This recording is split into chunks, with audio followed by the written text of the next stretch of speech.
Ayakimaru, né sans membre, yeux, oreilles ni peau en raison d'un pacte répugnant de son père avec des démons, a été abandonné bébé. Sauvé par un guérisseur, il a reçu des prothèses et un corps pour survivre. Maintenant, Ayakimaru chasse les démons qui lui ont volé son corps, récupérant petit à petit sa propre identité avec chaque combat. Au fil du chemin, il rencontre Dororo, un orphelin rusé qui devient son compagnon. Ensemble, ils luttent pour survivre dans un monde rude et infesté de démons, cherchant humanité et rédemption. Un seigneur répugnant, Daigo Kejimitsu, entre dans le palais de l'enfer, déclarant aux 12 statues de démons qu'ils cherchent le pouvoir, pas la prière. Il leur offre tout ce qu'ils désirent en échange de la domination sur un pays ravagé par la famine. Un éclair frappe, scellant son pacte sinistre. Le lendemain, le fils de Daigo naît, mais lorsqu'une servante découvre son visage, la foudre frappe à nouveau. En se précipitant, Daigo dévoile fièrement son héritier, seulement pour découvrir que le bébé est dépouillé d'yeux, de nez, d'oreilles, de peau et de membres. Réaliser que la main du démon est derrière cela, il l'accepte comme faisant partie de son pacte. Daigo célèbre joyeusement qu'il régnera sur le pays, ignorant maintenant le fait qu'il a conclu un accord malsain au détriment de son propre fils. Ignorant les cris de sa femme, il envoie l'enfant ailleurs et a l'audace d'annoncer qu'elle lui donnera un autre fils. Bref, son fils était une déception pour la société comme vous et demande à sa servante de jeter son fils dégoûtant dans la rivière.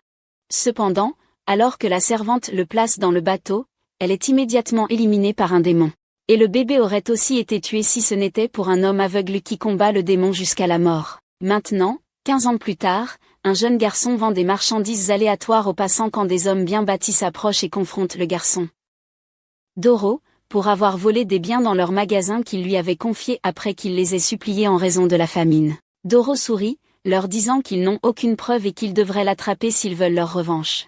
Il commence à courir, faisant en sorte que les hommes le suivent, mais Doro est assez espiègle pour leur jeter de la vraie ordure au visage et s'enfuir. Après avoir lavé ses mains dans la rivière, Doro commence à parler à un chien errant, lui enseignant l'art de gagner de la nourriture plutôt que de compter sur quelqu'un. Oui, je suppose qu'un chien a besoin d'être entraîné. Les hommes le rattrapent et le leader bien bâti tend le petit chiot, sachant que Doro ne s'enfuirait pas de cette manière. Comme il l'avait prédit, Doro reste pour recevoir la raclée, mais cela ne signifie pas qu'il va se soumettre ou agir faiblement. Chaque fois qu'il est frappé, il lance quelque chose au leader, récoltant encore des coups. Peut-être que c'est ce qu'il appelle de la nourriture. L'homme commence à plonger le visage de Doro dans la rivière quand il remarque tous l'homme crépi debout sur le pont cassé au-dessus de la rivière. Son visage et ses yeux semblent très faux, ce qui peut être laid. Ils lui disent qu'ils ne harcèlent pas Doro mais que c'est l'inverse. Doro leur dit que le gars ne les regarde même pas. Ils se retournent tous dans la ligne de mire et trouvent une énorme décharge flottante vers leur côté. Cependant, la décharge révèle bientôt qu'elle est un démon. Après avoir laissé tous les hommes être engloutis, le gars en plastique passe à l'action. Le gars, Ayakimaru, enlève ses avant-bras pour révéler des lames à leur place et combat le démon après avoir sauvé Doro. Bientôt, Ayakimaru défait le démon et se tient au bord du ruisseau tandis que Doro remet en place ses membres. Doro voit les yeux factices et se demande comment cette personne a pu tuer un démon sans voir ni entendre. Soudain, un autre éclair frappe et Ayakimaru tombe, dans la douleur. Alors que son masque de visage tombe, Doro recule en voyant l'horrible visage sans peau d'un humain.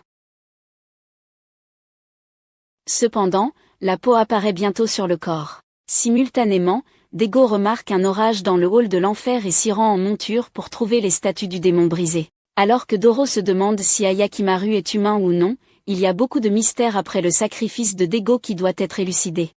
Ayakimaru continue, Doro le suivant tout en sautillant autour de lui et en parlant de pourquoi il est, comme si Ayakimaru pouvait l'entendre. Il est assez contradictoire de dire que Doro est complètement aveugle car Ayakimaru trouve des bails au hasard et attrape des poissons sans voir dans l'eau. Cependant, Doro l'aide encore plus en allumant le feu et en cuisant les poissons pour Ayakimaru. Ayakimaru peut être aveugle, mais il voit les couleurs des âmes des gens. Donc, même s'il ne connaît pas Doro, la flamme blanche assure que Doro n'est pas en danger. De plus, il est la deuxième personne à rester avec Ayakimaru. Les deux passent la nuit ensemble alors que Doro continue de parler à Ayakimaru, bien qu'il sache que cela ne sera pas entendu. Le lendemain, Doro emmène Ayakimaru dans un village en lui disant qu'il y a un monstre dans le village que les gens doivent éliminer. Ayakimaru suit silencieusement. Eh bien, le silence est la seule expression que le pauvre gars a. Le représentant du chef leur sert à manger et les laisse rester dans l'entrepôt de sa maison. La nuit, un monstre avec une cloche qui tinte entre dans l'entrepôt et effraie Doro, mais Ayakimaru ne le voit probablement pas comme une flamme rouge, c'est pourquoi il ne réagit pas au monstre, et il n'entend pas non plus la cloche. Le lendemain, Ayakimaru et Doro sont emmenés rencontrer la chef, Bandé, qui est handicapée des jambes et ne peut pas marcher. Doro rougit en voyant la jolie dame devant elle tandis qu'Ayakimaru prend un moment avant de dégainer son épée. Bandé dit quelque chose qui signifie qu'elle connaît Ayakimaru, mais son acte d'innocence sans peur montre que quelqu'un qui tire une épée sur elle ne devrait pas être choquant. Doro saute autour d'elle essayant d'empêcher Ayakimaru, mais bien sûr, il n'entend rien. Tous les deux sont jetés dans la réserve. Doro crie après Ayakimaru, ce qui équivaut à crier contre un mur, lorsqu'une personne les interrompt. C'est le vieil homme aveugle qui a sauvé Ayakimaru de manière inattendue pendant son enfance. L'aveugle suppose qu'ils enlèvent des voyageurs pour une raison quelconque et explique aussi à Doro comment, bien qu'il soit aveugle, il voit des flammes. Ce qui suggère si l'entité qui les entoure est dangereuse ou non. Doro comprend comment Ayakimaru a pu faire ce qu'il a fait. Tout à coup, Ayakimaru et le vieil homme s'alarment, ce qui fait paniquer Doro. Le gamin panique encore plus lorsque la flamme s'éteint, le laissant incapable de voir. Le vieil homme reste calme tout en rappelant à Doro que ce n'est pas si grave puisque les deux autres ne peuvent de toute façon pas voir. Ayakimaru attaque cette chose et les trois suivent ensuite le chemin à travers le puits, supposant que cela les mènerait à l'extérieur. Seul celui qui a des yeux est le plus effrayé dans ce scénario. Le chemin les mène chez Bandé et Ayakimaru attaque de nouveau directement. Le vieux dit à Doro qu'il voit la pire flamme rouge et aucune autre explication n'est nécessaire alors que Bandé se transforme en démon devant eux en un rien de temps. Ayakimaru attaque le démon quand le représentant l'aide à s'enfuir. Ayakimaru les suit pendant que le vieux et Doro confrontent le gars et découvrent que les villageois attirent les voyageurs pour que Bandé ne mange aucun villageois. Doro rappelle au type têtu qu'il aurait dû les laisser l'éliminer si c'était le problème. Dans la forêt, le démon confronte Ayakimaru, sachant qu'il y avait un démon qui ne pouvait pas l'atteindre et c'est une surprise qu'Ayakimaru ait survécu. Bien, il n'a pas le temps pour les bavardages parce qu'il n'a pas d'oreille pour ça. En se concentrant sur tuer la femme, Ayakimaru réussit facilement. Le monstre cloche fait sonner la cloche d'un tas où il y a beaucoup d'argent caché. La vérité entière est que les villageois nourrissaient les voyageurs à Bandé et prenaient leur argent. Si le chef était un démon, les villageois n'étaient pas des victimes non plus. Alors que les trois quittent le village, Doro s'excuse auprès de Ayakimaru, sachant bien qu'il n'a ni entendu les insultes à l'époque ni l'excuse maintenant. Comme pour reconnaître la présence de Doro, Ayakimaru se place devant lui, le prend par la main, puis écrit son nom dans le sable devant Doro. Ironiquement, Doro doit demander au vieux aveugle de toucher et de lui dire ce qui est écrit. Mais Doro et Oldie sont heureux de connaître son nom puisqu'Oldie est sûr qu'il s'agit de l'enfant de la rivière. Alors que la deuxième statue s'effondre dans la salle de l'enfer, le corps de Ayakimaru souffre atrocement en même temps. Jukai était autrefois un meurtrier sans pitié qui arrachait les membres des gens et les torturait jusqu'à la mort avant de réaliser qu'il était véritablement un monstre. Après cela, il a commencé à fabriquer des prothèses et à aider les personnes qui avaient perdu des membres ou des parties de leur corps suite à un accident ou un combat. Kanam était un garçon comme ceux-là, qui a été aidé en recevant une nouvelle jambe. Depuis lors, Kanam a aidé Jukai dans son travail et est resté dans son ombre. Un jour, alors que Kanam aide une dame dont le jeune fils a perdu son bras, il apprend les rumeurs concernant le passé de Jukai en tant que serviteur du seigneur Shiba, qui a causé la guerre dans de nombreux endroits. Jukai reconnaît qu'il était autrefois de cette nature, mais qu'il s'est ensuite transformé. Mais ce qui le choque, c'est que Kanam a perdu son père dans une guerre dans laquelle Jukai était impliqué. Il est sur le point de tuer Jukai mais s'arrête pour tenir sa promesse de fournir un bras prothétique à l'homme qui est venu ce matin. Le lendemain, Kanam épargne sa vie mais le laisse avec la jambe que Jukai lui a faite. Jukai se sent comme s'il avait perdu le sens de sa vie, mais en errant, il tombe près d'un fleuve. En étant inerte mais encore vivant, il remarque une barque vide flottant dans le fleuve. Trouvant un bébé à l'intérieur et le prenant, Jukai est choqué de voir les membres manquants mais ce qui le surprend davantage est la volonté de vivre du bébé. Avec le bébé, Jukai trouve enfin un nouveau but dans la vie. Jukai a aidé Ayakimaru à obtenir toutes ses prothèses, a vu à quel point il était fort et comment les monstres étaient attirés vers lui, donc il a aussi enseigné à Ayakimaru comment se battre. Il redoutait que sa décision d'enseigner à Ayakimaru puisse être erronée, car Ayakimaru ne peut ressentir aucune douleur, il pourrait donc devenir un barbare aussi. Mais lorsqu'Ayakimaru a tué un démon, sans le savoir, sa jambe a repoussé devant Jukai. Jukai comprend qu'il s'agit d'un pacte démoniaque et dit à Ayakimaru qu'il doit s'aventurer seul pour récupérer ses parties du corps. Bien que Ayakimaru ne puisse ni sentir ni percevoir quoi que ce soit, il comprend assez bien Jukai et le serre dans ses bras, exprimant l'affection entre eux malgré ces circonstances. De retour au présent, le vieillard raconte à Doro les mêmes détails sur le pacte avec les démons lorsqu'Ayakimaru s'approche du feu. Il recule en ressentant la chaleur, ce qui fait réaliser au vieillard qu'il a retrouvé ses sensations. Ayakimaru, étant Ayakimaru, s'avance droit dans le feu, ce qui pousse Doro à le repousser et à lui faire une leçon de morale. Ayakimaru et Doro se trouvent devant un temple lorsque la fille, Ozushi, remarque Ayakimaru qui regarde constamment le ciel tout en se tenant sous la pluie. Doro dit à Ozushi qu'Ayakimaru ne peut pas entendre. Il pense aussi qu'Ozushi est une fille riche avec des mots sages, ce qu'Ozushi ne refuse pas mais dit à Doro qu'elle veut juste retrouver son frère, qui est parti à la guerre il y a 5 ans. Soudain, un homme apparaît là, blessé et meurt. Doro et Ozushi regardent l'homme mais Ayakimaru se précipite là où il sent le rouge. Doro le suit seulement pour s'arrêter derrière les arrêts soudains de Ayakimaru. Une flaque de sang se forme à leurs pieds alors que plusieurs corps sans vie gisent devant eux. Soudain, un homme attaque tous les deux en leur disant que sa lame a besoin de sang. Doro se moque du gars en agissant comme si ce n'était que l'épée alors que son sourire lui montre qu'il veut aussi tuer. Ayakimaru et le gars se battent. Le combat est intense et Ayakimaru finit par atteindre le bord de la falaise, mais avoir une jambe prothétique est parfois un bon mécanisme de défense. Alors que l'épée se dirige vers lui, il laisse sa jambe artificielle encaisser le choc. L'épée se coince et finit par tomber de son corps. Cependant, le gars tombe aussi de la falaise. Doro ramène le bras artificiel d'Ayakimaru puis va chercher sa jambe, seulement pour trouver l'épée là. Il décide de jeter cette chose crépie, sans savoir que toucher l'épée suffit à la laisser te contrôler. Ozushi vient chercher les gars mais trouve à la place le sabreur.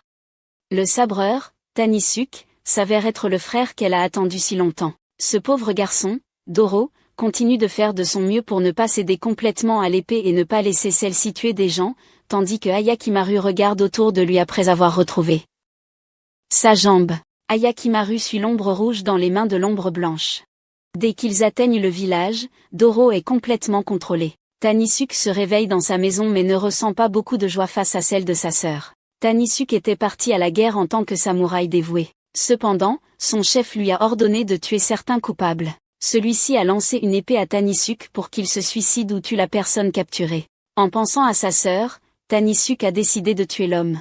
Le chef a ri, disant à Tanisuke que cette vieille épée aurait la réputation de devenir plus aiguisée à chaque meurtre. Bientôt, Tanisuke a été complètement hypnotisé par l'épée démoniaque nommée Nayama. Il a tué chaque personne sur le champ, y compris son chef, et il est en chasse depuis. Ainsi, peu importe combien Asashi essaie de le convaincre, il veut retourner vers l'épée. Ayakimaru trouve Doro et commence à l'attaquer, rendant Doro confus face à ce qui se passe puisqu'il ne peut ni se contrôler ni faire voir à Ayakimaru qu'il n'est pas en faute. Cependant, il ne faut jamais sous-estimer Ayakimaru car tout ce qu'il fait, c'est faire tomber l'épée entre les mains de Doro. Le pauvre gamin s'endort d'épuisement immédiatement. Tanisuke revient enfin à son cher mâle.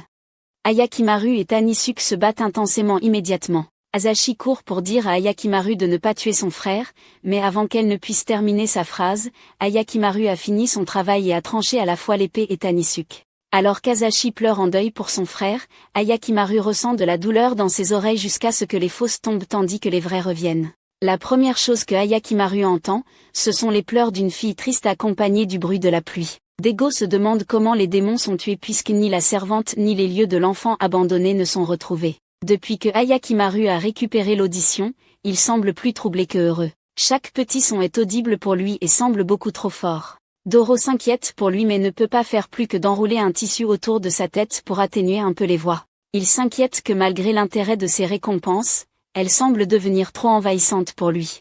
Les deux sont soudainement attaqués par un ghoul et peu importe ce que Ayakimaru essaie, il ne parvient pas à combattre le ghoul cette fois-ci. Les bruits semblent avoir un effet négatif sur lui. S'il n'avait pas été pour Monsieur Holdy qui intervient, ils auraient eu du mal à s'en sortir. Tandis que Ayakimaru reste inerte, Doro met Holdy au courant de tout.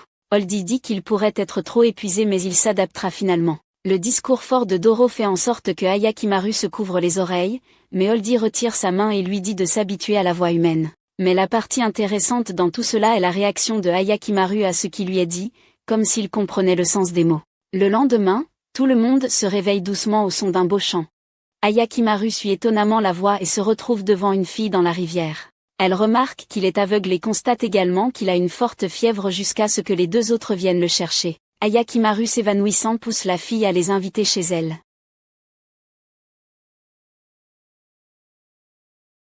C'est plutôt une vieille temple en ruine où tous les enfants handicapés par la guerre vivent avec elle.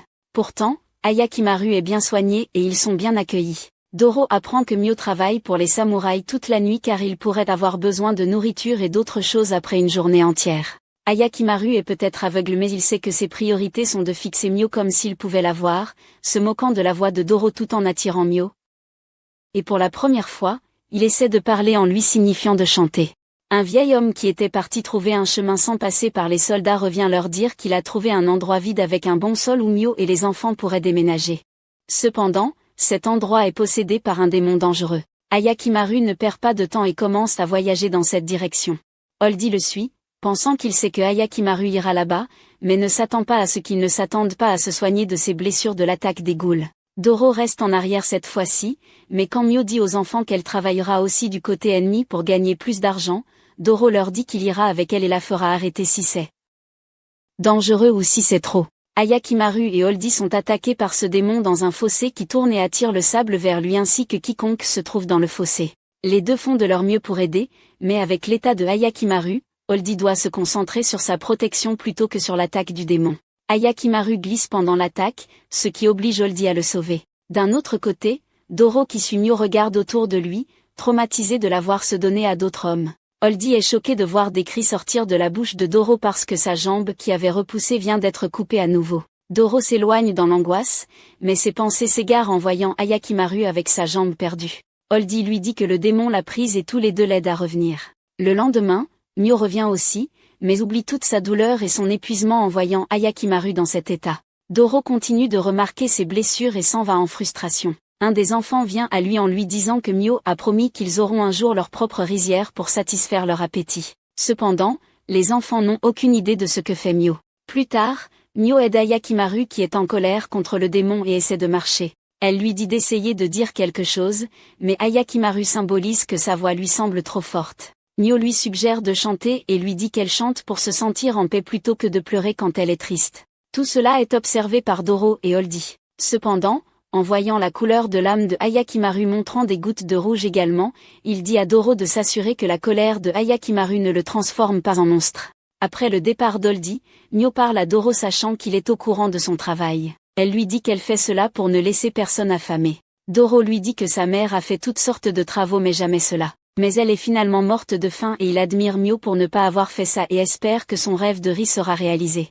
Les jours suivants, Doro essaie de parler à Ayakimaru tout en lui faisant une jambe en bois. Il s'assure aussi que Ayakimaru ne parte pas et que le secret de Mio reste en sécurité. Cependant, une nuit malheureuse apparaît après tous ces jours heureux. Ayakimaru s'échappe la nuit, et quand Mio revient, Doro se précipite pour le rejoindre. Quand Doro atteint Ayakimaru, il n'a pas seulement tué le démon, mais il a aussi récupéré sa jambe. Heureusement, il n'a pas récupéré ses yeux car la scène qui l'attend n'est pas quelque chose que quelqu'un voudrait voir. Le temple a été brûlé par les samouraïs qui tuent froidement tous les enfants parce qu'ils ont vu Mio aller au camp ennemi pour ses affaires lubriques et ils ont conclu qu'elle pouvait être une espionne. Quand Ayakimaru entend une âme presque sans vie sur le sol chanter la même chanson, il réalise qu'il a perdu Mio et devient fou. Il continue d'assassiner chaque soldat avec la même bestialité avec laquelle ils ont tué les enfants. Finalement, Doro l'arrête en lui disant qu'il a trouvé des graines de riz avec Mio. Elle n'a jamais quitté son rêve et l'a presque réalisé, donc il ne doit pas devenir mauvais non plus. Le lendemain, les deux disent un au revoir lourd à l'endroit qui chantait autrefois. Alors que Doro continue ses efforts pour faire parler Ayakimaru, il se retrouve face à une araignée monstre. Cependant, le monstre s'enfuit en laissant derrière lui l'homme qu'elle avait capturé. À la recherche du monstre et d'une chasse pour obtenir de la nourriture, les deux découvrent un village voisin qui offre une récompense pour capturer l'enlèvement du village car des gens disparaissent constamment du village. Doro pense que cela doit être le monstre araignée, donc ils peuvent la surveiller et l'attraper. Pendant ce temps, le monstre araignée pense à la manière dont elle a besoin de plus de sang pour récupérer ses pouvoirs. Un villageois trouve une femme inconsciente près des fleurs. C'est le monstre araignée, mais puisqu'elle ressemble à une humaine, la personne ne le remarque pas. La ramenant chez lui, Yajiro se présente tout en lui offrant à manger et lui donne le nom d'Ohaji puisqu'elle n'a pas de nom. Yajiro va travailler, laissant Ohaji se reposer dans sa maison. Après une journée de travail, Yajiro revient en disant à Ohaji qu'un autre homme est mort pendant le travail, d'où le bruit alentour. Il s'agit en fait d'un village de carrière et tous sont forcés de travailler en permanence. Ohaji voit Yajiro attraper un insecte et le jeter dehors au lieu de le tuer, mentionnant que toutes les vies sont également importantes. Il lui sert également plus de nourriture. Face à cet homme étrangement gentil, Ohaji ne peut pas se nourrir de lui, même si elle en a désespérément besoin. Le lendemain, la récompense pour le kidnappeur augmente, faisant se demander à Doro s'il se trompait en pensant que c'était le monstre araignée. Le pauvre duo a de plus en plus faim sans réelle nourriture à se mettre sous la dent. Yajiro revient encore plus tard cette fois et voit Ohaji si faible. Puisqu'il n'y a pas de médecin dans le village et que personne n'est autorisé à sortir sans un permis, Yajiro lui dit qu'il connaît un chemin secret menant en dehors du village. Ohaji n'a rien à lui offrir en retour, mais il ne veut qu'une chose, qu'elle vive. Alors que les deux sont en fuite, Ayakimaru sent quelque chose et indique dans cette direction. Ohaji reconnaît les deux, mais Yajiro n'écoute pas Doro qui lui dit d'éviter le monstre. Au lieu de cela, il se tient devant elle pour la protéger et leur dit qu'il est l'enlèvement qui aide les gens à s'échapper de ce village où ils sont forcés de travailler tout le temps. Quelques chevaliers apparaissent, ils disent que l'offre de récompense était juste un appât et qu'ils vont tuer Yajiro pour ne pas affecter leur main-d'œuvre. Ayakimaru sent toujours du rouge dans l'âme d'Ohaji, donc il ne la fait pas confiance. Ohaji aide Yajiro et les deux se précipitent vers le chemin de sortie qui se trouve en haut d'un précipice. Ils utilisent la toile d'araignée pour grimper tandis que les autres doivent prendre le chemin direct. Yajiro n'a besoin que de la confirmation que Ohaji n'est pas un meurtrier, ce qu'il obtient quand elle lui dit qu'elle ne tue que pour survivre. Ohaji dit à Yajiro qu'ils devraient tous les deux s'échapper puisque personne ne va le laisser vivre ici maintenant, mais les soldats attaquent Yajiro. En bandant ses blessures avec la toile, elle se transforme en monstre et attaque les soldats, mais Ayakimaru arrive à temps et l'attaque. Elle jette Ayakimaru à l'écart et dit à Yajiro qu'elle va l'emmener à l'hôpital. Quand Ayakimaru se relève, elle lui dit que l'un d'eux doit mourir, mais Yajiro lui dit faiblement qu'elle n'a jamais été tuée et ne devrait pas le faire maintenant non plus. Ayakimaru voit la flamme rouge s'estomper lentement pour devenir blanche, alors il ne l'attaque plus et les laisse s'échapper. En s'éloignant du village, Doro parle de la dynamique unique entre un humain et un monstre qu'ils viennent de voir quand une araignée fait peur à Doro. Il est sur le point de la tuer, mais réalise qu'il a aussi fait peur à l'araignée et la laisse partir. Ayakimaru lâche un rire très subtil à cela et continue de marcher, rendant Doro nerveux car il voulait entendre Ayakimaru, mais pas dans un rire moqueur. Le village est couvert d'un nuage sombre avec des cendres qui tombent. Les villageois paniquent en voyant cela et commencent à préparer une mariée. C'est le Nakazerugumo, un démon auquel les gens sacrifient une mariée pour ne pas être tous dévorés. Alors que Doro et Ayakimaru passent par là, Doro voit la mariée être emmenée et remarque qu'elle a l'air triste, mais ce n'est pas à lui de dire quoi que ce soit. Cependant, il voit aussi un enfant descendre et essayer de tirer sur les gens avec sa flèche, bien qu'il échoue misérablement. Doro demande ce que fait cette personne, alors l'enfant, Saru, répond que sa grande sœur est emmenée pour être sacrifiée et qu'il veut la sauver. Doro dit qu'ils vont aider. Doro et Saru frappent les gardes et Saru va vers sa sœur, mais elle lui dit qu'elle le fait de son plein gré pour que les gens soient en sécurité. Soudain, le monstre sort, mais cette fois, il y a un problème. Ayakimaru s'appuie sur la vue de la flamme rouge pour localiser le danger, mais cette fois, il est entouré de rouge car le nuage créé par un monstre dégage la même aura. Le monstre est une énorme chenille, mais Ayakimaru est incapable d'attaquer. Eh bien, il n'essaie pas non plus quand Doro essaie de l'appeler. D'abord, les deux gardes sont mangés et des morceaux de leur corps tombent. Ensuite, la fille est avalée par le monstre et il s'en va. Cela rend le pauvre gamin triste que sa sœur soit partie. Ce n'était pas sa vraie sœur, mais il avait vécu sur une montagne depuis la mort de ses parents. Elle était la seule à être gentille avec lui, donc on avait l'impression qu'il voyait une femme aimable comme sa mère. Puisque Doro comprend que Ayakimaru n'a pas pu localiser ce monstre, il sait qu'ils doivent agir par eux-mêmes car le monstre est revenu dans sa colère face à leurs échecs pour tenter de l'attaquer.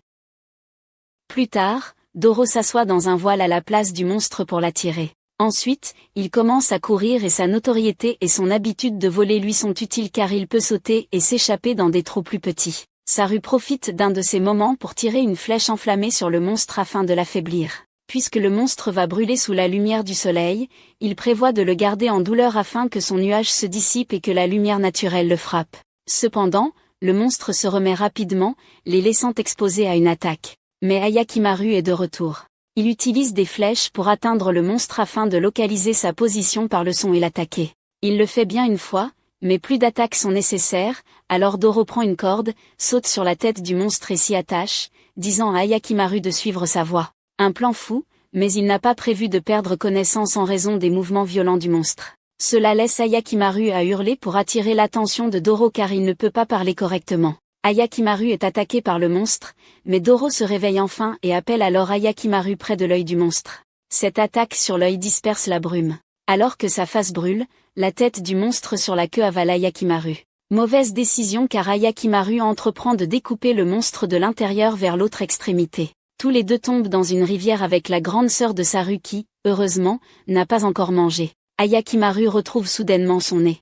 La sœur de Saru décide qu'ils vont vivre ensemble en tant que famille à partir de maintenant et décide aussi de lui donner un nouveau nom parce que Saru signifie singe et elle a une fois appelé ça. Ressemblance de manière désinvolte, ce qui a amené Saru à le prendre comme son nom. Alors que Doro et Ayakimaru partent, la fille leur donne une fleur que Ayakimaru garde près de son nez. Eh bien, c'est bien qu'il ne trouve pas les odeurs trop fortes aussi. Pauvre Doro n'a obtenu qu'un grain de riz en or de cette chasse. Pauvre chose cherchant désespérément des sources de revenus mais finissant toujours par donner des services gratuits. Ayakimaru l'appelle et lui tend la fleur et il a fallu 3 jours ouvrables à Doro pour réaliser qu'Ayakimaru avait pris son nom pour la première fois. Doro se demande pourquoi Ayakimaru renifle chaque fleur qu'il croise, mais il commence bientôt à se sentir étourdi et s'évanouit. Pauvre Ayakimaru, qui ne peut même pas parler, est néanmoins assez gentil pour porter Doro et demander de l'aide aux gens en mentionnant 3 mots, Doro, corps et chaud. Cependant, personne ne les aide jusqu'à ce qu'une gentille religieuse les trouve. Elle les emmène au temple pendant que Doro est toujours inconscient. Il se réveille en pensant qu'Ayakimaru pourrait le quitter, mais la dame lui dit de ne pas s'inquiéter. Quand Ayakimaru revient, il entend Doro dire à la dame qu'il déteste les licorices parce qu'ils lui rappellent ses parents. Pas parce qu'ils étaient de terribles parents, cependant. Un petit flashback sur les parents forts et gentils de Doro. Ils étaient les bandits qui attaquaient les samouraïs liés à Daigo pour leurs droits. Après que leur famille ait été tuée par les samouraïs, tous les opprimés ont commencé à se rassembler lentement. Doro était toujours ce petit rebelle, voulant aller se battre dans les guerres et perfectionner son tir de pierre parce qu'il ne savait pas encore manier une épée. Le père de Doro, Ibikuro, a lentement formé une bande forte qui n'attaquait que les samouraïs.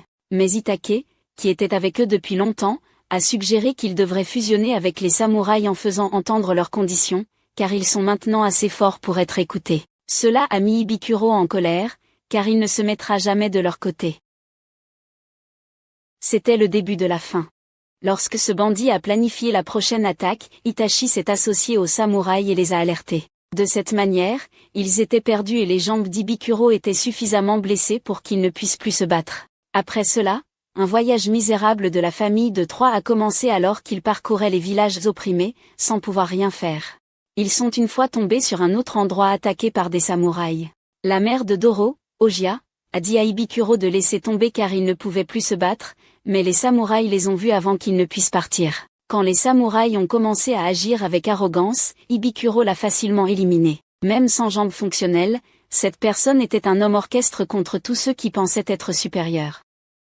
Cependant, leur époque était malheureuse et le dernier a attaqué furtivement avec une lance. Cela ne veut pas dire qu'Ibikuro n'a pas laissé sa famille en sécurité. Il a étreint la personne qui le tuait seul et mourait d'une mort sans survivant du côté opposé non plus.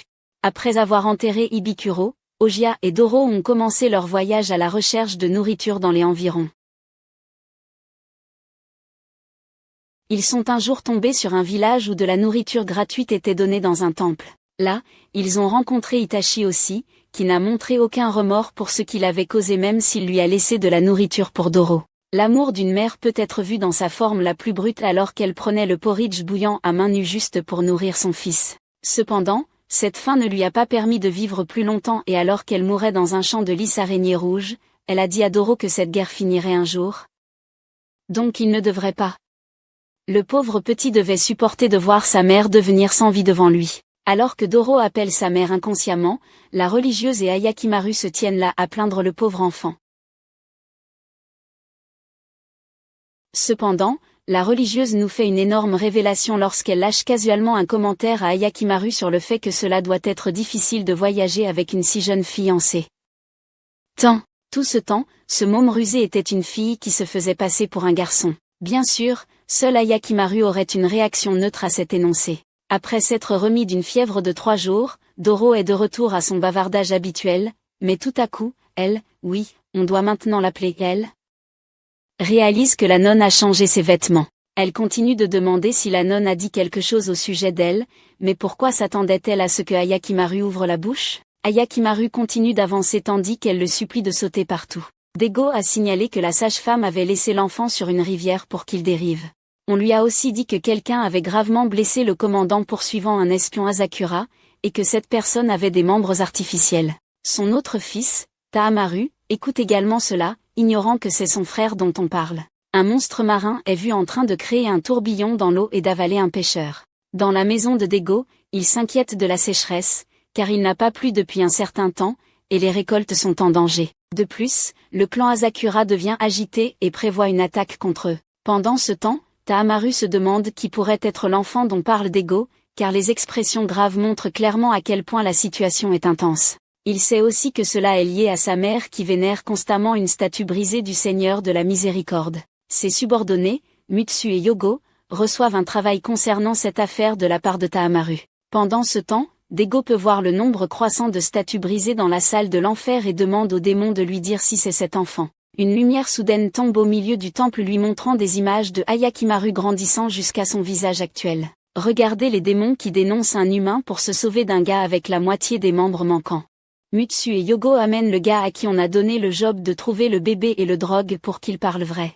Il est honnête jusqu'au fait que Dego lui a effectivement demandé de chercher un bébé, mais quand il s'agit de l'identité du bébé, le gars essaie de se mordre la langue. Parlons de loyauté. Tahamaru décide de confronter son père à ce sujet mais se fait sévèrement réprimander pour s'occuper de ses affaires. Après cela, Mutsu et Yogo viennent le chercher d'une falaise où il s'est toujours enfui après s'être senti négligé par ses parents. Pauvre gosse, il a dû souffrir parce que son père est un seigneur égoïste et sa mère est obsédée uniquement par l'enfant perdu. Alors qu'il parle de la façon dont son père le considère comme incompétent, la vue de l'eau et du village à côté fait remarquer à Tahamaru les villageois entourant une zone. En allant voir l'agitation, il apprend la présence de la bête marine. Il semble ne pas être comme son père car Tahamaru dit aux villageois qu'il partira affronter la bête car ils sont ses gens. Alors que les bateaux naviguent sur l'eau, ils attendent que le tourbillon commence à se former. Tous tirent sur les cordes qui attachent leurs bateaux aux arbres sur la terre ferme. Ainsi, ils ne sont pas entraînés au centre du monde dans la gueule de la bête. Tahamaru et Yogo essaient de vaincre la bête en coupant ses griffes, mais la créature retourne sous l'eau et commence à attaquer les bateaux par en dessous. S'ils n'avaient pas tiré les bateaux en arrière grâce aux cordes, ils auraient coulé. Frustré par cela, Tahamaru retourne au précipice et se demande ce qu'il pourrait faire. Ironiquement, il fait cela pour préserver la dignité et le nom de son père. Le pauvre croit que son père est un héros. En élaborant un plan, il sollicite l'aide des villageois pour créer un passage pour l'eau. Ils attirent alors le crabe monstre dans ce passage en le faisant suivre un bateau.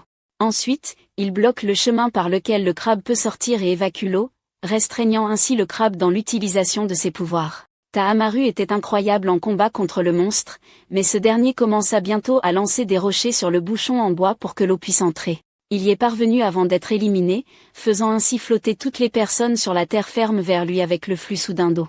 Yogo réussit à sauver les villageois mais était sur le point d'être mangé. Tahamaru se précipita pour aider Yogo mais avant qu'il puisse frapper, quelqu'un d'autre le fit et tua le monstre d'un seul coup. Tahamaru remercie Ayakimaru de sauver Yogo. Doro lui fait également payer en se vantant que c'est leur travail et qu'ils ne s'attaquent qu'aux monstres et démons puissants. Tahamaru est perturbé par le regard vide sur le visage de Ayakimaru car Ayakimaru regarde son âme, qui n'est pas rouge. Doro excuse le fait que Ayakimaru soit aveugle, rendant les trois personnes encore plus surprises qu'il fasse si bien son travail pour quelqu'un sans membres et sans yeux. Ayakimaru ne lui dit que son nom avant de partir mais il peut aussi sentir une certaine connexion avec Tahamaru. En se promenant dans le village, Doro les fait profiter de l'argent qu'ils ont gagné mais de manière étrange, une femme folle chantant à propos d'un enfant dévoré par des démons voit Ayakimaru et panique, s'enfuyant lorsque l'enfant revient pour détruire Dego.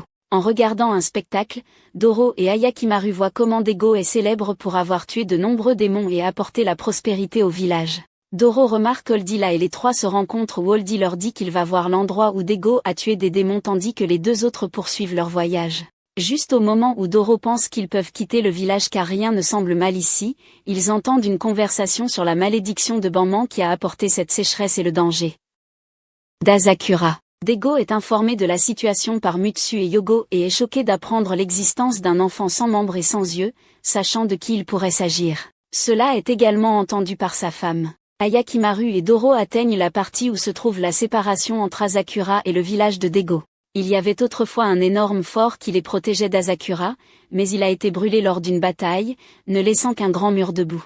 Ce mur est maintenant l'endroit où les gens d'Asakura tuent les gens de Dego qu'ils attrapent et laissent des corps sans vie. Les cadavres attirent des ghouls là-bas, donc personne ne s'en approche maintenant. Ayakimaru peut sentir un démon très puissant là-bas. Un petit garçon, Sukeruko, fait peur à Doro en arrivant au hasard. Il leur dit de ne pas avancer car les soldats Asakura assis là-bas vont les attaquer tout de suite. Cet endroit était autrefois leur village, mais lorsque la guerre a commencé, il a été laissé d'un côté tandis que ses parents et sa maison étaient de l'autre. Il veut y retourner et comme tout enfant voulant être près de ses parents rend Doro généreuse, elle lui dit qu'ils vont l'aider.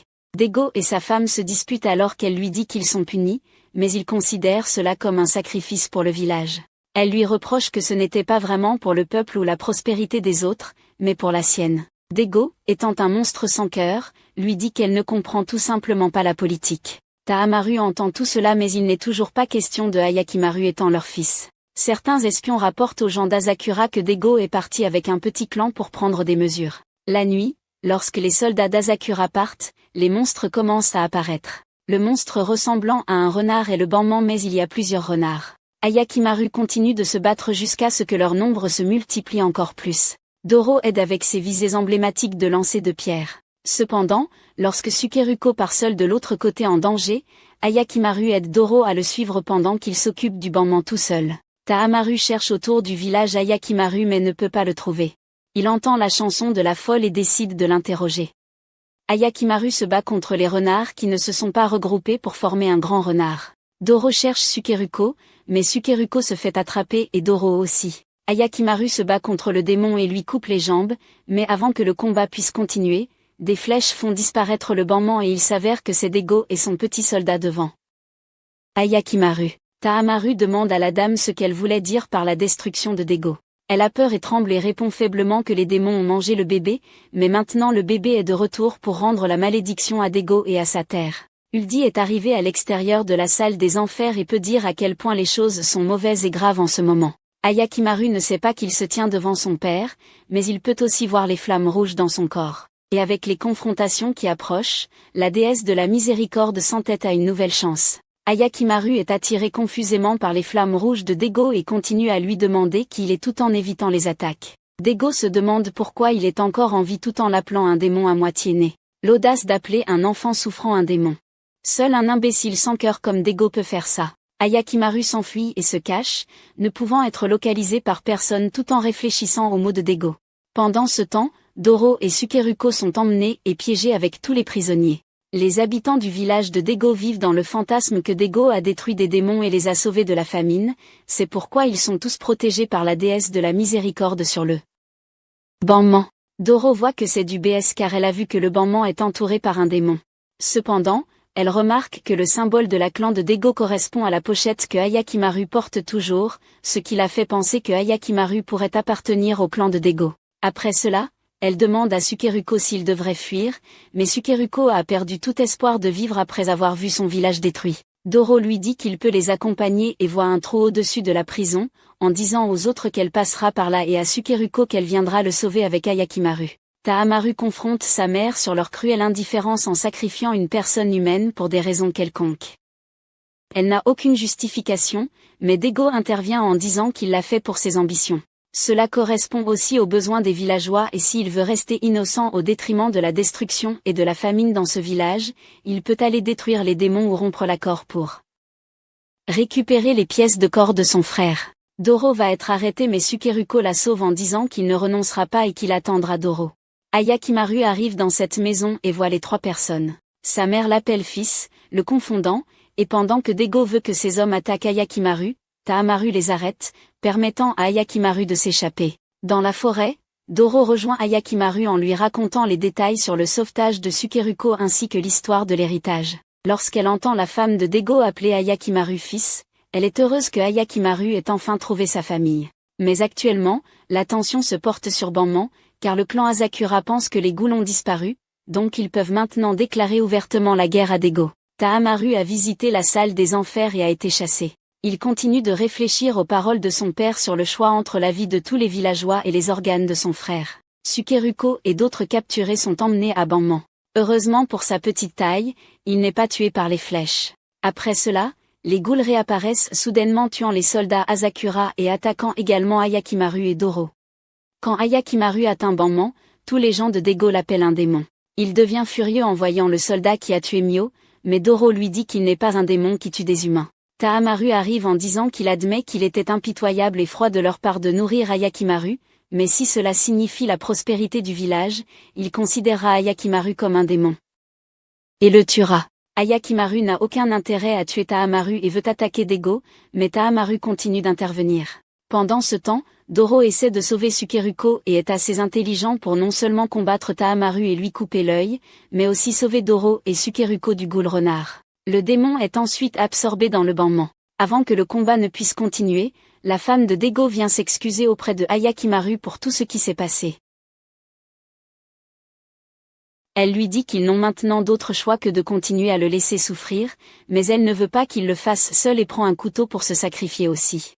Soudain, la statue de la déesse sans tête révèle une énorme flamme verte pour Ayakimaru et le Banman commence à se briser. Tout le monde se précipite pour s'éloigner de là pour se mettre en sécurité tandis que Dego maudit Ayakimaru en disant qu'ils sont en danger maintenant. Après que les choses se soient calmées, Doro dit aux deux qu'ils devraient partir, mais la mère de Sukeruko s'avère être vivante et l'emmène chez lui. Doro se sent mal pour le fait que tout le village soit en vie parce que les démons mangent le corps de Ayakimaru, mais elle dit à Ayakimaru qu'elle est toujours là avec lui. Vieux, qui a observé tous ces rebondissements du destin, trouve maintenant cette statue sans tête. Peu importe combien Doro essaie de convaincre Ayakimaru de se reposer ou de se détendre un peu, il ne bouge pas et semble continuer à avancer pour localiser plus de démons. Pour cette raison, quand Doro veut aller à une source chaude, elle doit mentir à Ayakimaru en disant qu'elle a entendu qu'il y avait un monstre à cet endroit. Dans le village de Dego, il a finalement plus, ce qui signifie que l'accord avec les démons reste intact, mais la question est, pour combien de temps? Parce qu'Ayakimaru est toujours à la chasse, Oko, sa mère, reste malade, et Tahamaru semble frustré d'avoir perdu un œil. L'hypocrisie de ne toujours pas comprendre ce que son frère a dû traverser toute sa vie sans les deux yeux et de nombreuses autres parties du corps. On voit une femme traîner un homme près d'une statue géante de Bouddha derrière une cascade. Elle place sa tête sur une pierre tandis qu'il continue de résister, mais bientôt l'épée de la statue descend comme un pendule et tranche le visage du gars. Alors que le gars tombe dans l'eau, la statue essaie de changer de visage mais échoue à nouveau, ce qui fait grogner la femme que ce n'était pas non plus le visage parfait. Doro leur trouve un endroit vide et dit à Ayakimaru qu'elle va aller chercher des bâtons pour le feu pendant qu'il peut attendre ici. Elle donne aussi un avertissement clair, ne frapper que si un méchant arrive et ne pas le tuer. En allant chercher du bois, Doro entend le bruit de la cascade et le suit, pour tomber sur une femme. Quand elle se retourne, elle ressemble exactement à la mère de Doro. De retour à la maison, il fait déjà sombre quand Doro arrive en traînant la femme avec elle. Elle demande à Ayakimaru s'il voit le rouge, mais Ayakimaru ne voit rien de tout ça. Doro est contente que ce ne soit pas un fantôme ou un monstre et est heureuse de voir quelqu'un qui ressemble à sa mère. Akaka, la femme, prépare à manger pour toutes les deux pendant que Doro pose des questions sur la grande statue de Bouddha derrière la cascade et son absence de visage. Akaka leur raconte l'histoire d'un sculpteur qui est venu au village et dont les statues de Bouddha ont instantanément gagné beaucoup de renommée. Mais quand la guerre a commencé, les gens ont commencé à demander des visages de Bouddha plus féroces et ont bientôt oublié le sculpteur et leurs inquiétudes. Pour se venger, le sculpteur a construit cette gigantesque statue de Bouddha derrière la cascade mais n'a pas réussi à trouver le visage parfait pour elle.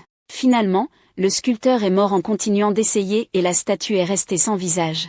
Après qu'elle a servi la nourriture, Ayakimaru s'est endormi tout de suite, ce qui a inquiété Doro de ne pas avoir reposé si longtemps. Après cela, Doro commence à parler d'appeler la mère d'Akaka et de l'étreindre. Doro mentionne qu'elle se sentait somnolente, à quoi Akaka répond qu'elle s'est inquiétée que le médicament ne fonctionnait pas. Elle a ensuite raconté le reste de l'histoire à un Doro étourdi qu'un esprit vengeur avait commencé à résider dans la statue. Il a ressuscité le sculpteur pour changer de visage selon les proches des gens et les attirer pour voler leur visage. Et qui est le sculpteur Akaka? Puisque Doro est une enfant, elle emmène Ayakimaru dont elle pense que le visage doit être parfait. Doro se réveille encore étourdie, mais elle se traîne pour sauver Ayakimaru car elle a promis de ne jamais le quitter. Elle résiste à Akaka jusqu'à ce que Ayakimaru se réveille enfin. Il ne voit toujours pas de rouge chez Akaka mais attaque la statue qui le projette dans l'eau. Ayakimaru découvre tous ses corps sans visage, il se dresse pour briser d'abord l'une des mains de l'esprit. Akaka tente d'attirer Ayakimaru avec la voix de sa mère mais ne réalise pas que son visage n'a pas changé parce que Ayakimaru n'a jamais vu sa mère. Ainsi, Ayakimaru n'est pas tombé dans le même piège. Alors qu'elle attaque Ayakimaru, Doro serre Akaka dans ses bras pour l'arrêter en lui disant que le visage n'a pas besoin d'être parfait. Avoir des yeux, Un nez et une bouche auraient suffi, mais son égoïsme en a fait un monstre. S'ensigne la réalisation et la culpabilité chez Akaka, la statue l'attaque. Ayakimaru profite de ce moment pour se lever et détruire la statue. Tout en perdant la vie, Akaka touche le visage de Doro en lui disant que ce visage souriant est en quelque sorte une représentation de Bouddha. Elle disparaît ensuite dans les airs. En s'éloignant le lendemain, Doro s'excuse auprès de Ayakimaru de toujours le faire venir à son secours. Elle avoue également le mensonge sur la source chaude, mais Ayakimaru l'y emmène quand même. Tout en profitant de la source chaude, Oldie surgit de l'eau, effrayant Doro à mort. Deux enfants espiègles sautent également dans l'eau en taquinant Doro à propos de tout. Ils découvrent aussi un motif semblable à une carte sur le dos de Doro, ce qui la rend consciente de ce motif mystérieux. Le père de Doro avait économisé une bonne somme d'argent des samouraïs, mais les deux parents voulaient le garder pour Doro, alors sa mère lui a demandé de dessiner la carte de l'emplacement sur leur dos à elle et à Doro. Avant de mourir, elle avait dit à Doro de se souvenir de cette chose pendant que l'autre moitié resterait proche de Doro. Oldie comprend que cette carte le mènera à une fortune et qu'elle n'apparaît sur le dos de Doro que lorsqu'elle est dans l'eau chaude. Il dit à Doro que c'est à elle de décider si elle veut suivre ce chemin et vivre en paix une fois qu'ils en auront fini avec les démons ou faire ce qu'elle veut avec. Il fait également une remarque sur Ayakimaru voulant récupérer ses organes contre la vie des villageois. C'est assez étrange que tout le monde s'en soucie mais pas celui qui souffre. On l'appelle un démon juste parce qu'il veut mettre fin à sa souffrance et ne pas laisser les gens profiter de lui. Alors que Doro et Ayakimaru voyagent à nouveau, Doro continue de jacasser jusqu'à ce qu'une voix les effraie. Il y a l'ombre d'une nonne et d'un bébé à l'apparence monstrueuse. Le bébé est énorme et s'accroche à Doro, mais Ayakimaru refuse d'aider Doro parce que ce n'est pas un démon. Errant, il se retrouve devant un temple brûlé où le monstre enfant continue de harceler Doro. Ayakimaru trouve des restes d'huile sur le sol alors que l'ombre de la nonne réapparaît à cet endroit et pointe vers lui pour Ayakimaru. Le bébé disparaît aussi lorsqu'un homme, Sabam, arrive. Il leur dit que cet endroit est censé être hanté par un ghoul, donc ils devraient partir. En tant que seigneur du village, il les invite à entrer. Ayakimaru peut voir des nuances de rouge dans son âme, tandis que ses yeux seuls sont suffisamment effrayants pour effrayer Doro. Cependant, Doro étant Doro, elle change de personnalité dès qu'elle a servi beaucoup de nourriture gratuite. Elle demande alors des informations sur le ghoul, donc Sabam leur dit que cet endroit était autrefois un temple dirigé par une nonne. Elle amenait les orphelins là-bas, les faisait travailler sans relâche, les battait s'ils ne le faisaient pas, puis les vendait. Il semble que le dieu en ait eu assez, car un éclair a frappé le temple, le brûlant avec tout le monde à l'intérieur. Maintenant, l'endroit semble hanté par la nonne. Tous les deux sont autorisés à rester la nuit. Doro et Ayakimaru ne croient pas que l'histoire soit vraie, mais attendent de voir ce qui se passe ensuite. Alors qu'ils dorment, Doro se réveille et trouve une énorme chenille sur le toit. Elle continue d'appeler Ayakimaru, mais on dirait qu'il aime arriver à l'heure pour ce genre de choses, car il attend le dernier moment pour attaquer la chenille. Ayakimaru continue de blesser le monstre chenille, mais bientôt les portes à l'extérieur s'ouvrent et un monstre ressemblant à un papillon apparaît. Avec un peu de matériel poussiéreux sur leur chemin, elle prend la chenille et s'échappe. Une fois qu'ils sont partis, Ayakimaru dit à Doro de laver cette matière de sa peau juste par précaution. Sabam se tient au bord de la falaise quand le même monstre apparaît là. Elle l'embrasse pendant que Sabam lui dit qu'il a apporté de la nourriture pour les enfants. Cependant, il est choqué d'apprendre qu'ils ont échoué. Elle dit à Sabam qu'il est le fort que le 12e démon n'a pas pu vaincre et qu'il est ici pour récupérer ce qui lui a été pris. Sabam lui dit qu'il ne laissera personne lui faire du mal, à elle ou à ses enfants, pour le bien de ce village. Le lendemain, Doro et Ayakimaru font semblant d'avoir passé une nuit paisible devant Sabam. Sabam leur dit qu'ils peuvent rester un peu plus longtemps. Après qu'ils aient fini, Doro dit qu'elle va se promener dans le village à propos de l'histoire de la religieuse, tandis qu'Ayakimaru mentionne qu'il va rester pour garder un œil sur Sabam. Alors que Doro se promène, le village semble être un endroit paisible et heureux où tous les gens vivent en harmonie. Une petite fille et une grand-mère lui offrent aussi des gâteaux de riz, mais dès que Doro pose des questions sur le temple, elle s'en va et tout le monde commence à la regarder de travers. D'un autre côté, Ayakimaru suit Sabam jusqu'au sommet de la falaise. Sabam sait d'une manière ou d'une autre qu'Ayakimaru fait cela et lui dit que ce village est tout pour lui et que ses ghouls font aussi partie du village, donc il ne laissera pas Ayakimaru leur faire du mal. Doro trouve un entrepôt au milieu de la forêt et y entre pour chercher, mais elle ne trouve que des stocks de riz. En se retournant, elle trébuche et remarque une trappe au sol. Dès qu'elle l'ouvre, quelqu'un la pousse à l'intérieur. Ce sont les fermiers qui disent faire cela pour le village et ferment la porte sur elle. Doro avance en rampant mais remarque des yeux derrière elle. Ils s'avèrent être des bugs géants. Pendant ce temps, Sabam raconte à Ayakimaru comment le village souffrait à cause de la guerre et que les gens se battaient entre eux pour de la nourriture. Puisque les champs laissés à l'abandon étaient envahis par des bêtes et des insectes. C'est alors que les ghouls sont apparus ici et ont fait un marché avec Sabam. Ils ont ensuite sauvé le village en tuant les bêtes et les insectes. Après cela, Sabam a accueilli le démon comme sa femme. Doro court dans tous les sens, ne prête pas à abandonner sa vie quand elle trébuche. Avant qu'elle ne puisse être attaquée, le bébé monstre apparaît pour sauver Doro, car il a trouvé son semblable. Beaucoup d'âmes de bébés en sortent et attaquent les monstres. L'un d'eux vient voir Doro et elle apprend comment Sabam a tué la nonne et a brûlé le temple alors que tous les enfants étaient nourris à ces monstres. Les âmes l'aident ensuite à sortir Doro. D'autre part, Ayakimaru conclut que Sabam est tout comme son père car les chenilles se réveillent à nouveau en papillon et attaquent Ayakimaru. Cependant, Ayakimaru n'est pas si facile à battre. Bien qu'il parvienne à les tuer, il se blesse et tombe d'une grande hauteur, perdant connaissance. Tous ces événements conduisent les monstres à attaquer le village et à le brûler alors que Sabam doit à nouveau voir les villageois se battre les uns contre les autres de manière égoïste. Doro vient voir Ayakimaru, le réveille et lui raconte tout, y compris comment le papillon démoniaque est dans le lac. Malgré ses blessures, Ayakimaru part et revient après avoir vaincu le monstre. Il lui remet la colonne vertébrale pendant qu'il traverse le village ensuite. Doro voit les gens pleurer et des morts et se demande s'ils ont bien agi cette fois-ci. Ayakimaru est indifférent et dit à Doro qu'il s'en fiche. Cela frustre Doro car Ayakimaru ne considère pas les autres et ne prend même pas la peine de parler correctement. Pendant tout cela, Taimaru s'entraîne pour se battre avec un œil. Ayakimaru marche dans ses pensées en se disant que cela ne le concerne pas quand il se retourne et ne trouve plus Doro. Doro marche sans but dans des champs, pensant qu'Ayakimaru doit écouter et répondre davantage quand Itachi, le traître, réapparaît. Il dit à Doro de lui donner la seconde moitié de la carte, lui montrant celle du dos de sa mère. Itachi entoure Doro en lui disant de lui montrer l'autre moitié de la carte. Doro continue de résister en disant qu'elle n'a rien et montre même son dos sachant qu'ils ne verront rien à moins que ce soit chauffé. Il capture quand même Doro alors que le pauvre enfant espère que Ayakimaru le trouve d'une manière ou d'une autre. Alors qu'ils l'ont piégé pour passer la nuit, Itachi lui dit qu'il se dirige vers l'endroit où se trouve l'argent. Doro est surprise qu'Itachi soit au courant de l'argent, ce qui le pousse à raconter qu'il a remarqué le père de Doro rôder avec le butin qu'il collectait. Il ne s'en souciait pas au début, mais dernièrement, il est devenu désespéré pour de l'argent et a décidé de tenter sa chance pour le trouver. Depuis qu'ils se sont rencontrés avant la mort de sa mère, Itachi est assez pathétique pour dire à Doro qu'il a déterré la tombe de sa mère et trouvé la moitié de la carte dans son dos.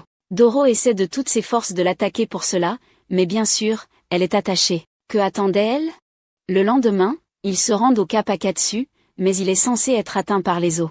Pauvre Doro, elle ne peut même pas faire semblant devant Itachi qu'elle n'a pas besoin d'argent parce que son estomac grogne au mauvais moment. Il cherche autour du village voisin des bateaux, mais ne trouve que le village abandonné. Les bateaux qu'il trouve sont tous cassés aussi. Il se demande quoi faire lorsqu'un homme avec un bras coupé s'approche d'eux en exigeant de l'argent en échange de les y emmener. Il leur dit que les villageois ont été tués par des brigands. Alors qu'ils sont assis dans les deux bateaux, deux requins commencent à les tirer, effrayant tout le monde. Il a nommé les requins Jiromaru et Saburamaru et a raconté qu'ils étaient sa famille. Il leur dit calmement qu'il a donné son bras aux requins parce qu'ils avaient faim et continue en expliquant comment cela leur a donné un goût pour la chair humaine. Alors il a commencé à leur donner des corps morts. Mais il ne pouvait pas résister à l'envie de leur donner quelque chose de frais, alors il a lentement nourri tout le village avec eux. Il traite le gars de fou.